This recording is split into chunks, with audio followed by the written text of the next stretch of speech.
త్రివిధ దళాలు సర్వసన్నద్ధంగా ఉన్నాయి. సెలవుల్లో ఉన్న సైన్యాన్ని వెనక్కొచ్చేయమన్నాయి. ఆయుధాలన్నీ సరిచేసుకున్నాయి, సరి చూసుకున్నాయి.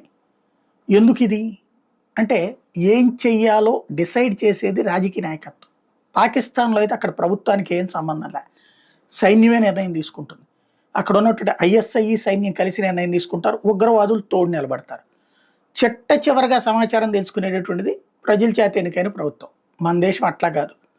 రాజ్యాంగం ప్రకారం అయితే గనక సర్వసైన్యాధ్యక్షులు రాష్ట్రపతి. ఇప్పుడు సర్వసైన్యాధ్యక్షురాలు ఉంటారు. ఆ తర్వాత ప్రధానమంత్రి. ప్రధానమంత్రి నేతృత్వంలో క్యాబినెట్ తీసుకునే నిర్ణయం ఫైనల్.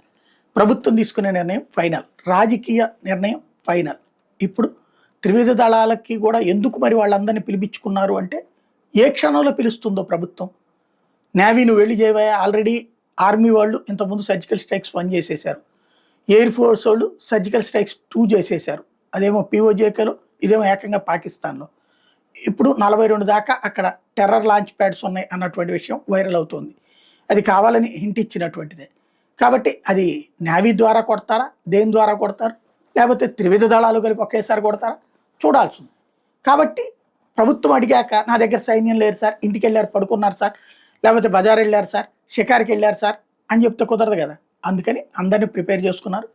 ఎనీ టైం ఏ ఆర్డర్ ఇస్తే అది కూల్గా అమలైపోతుంది.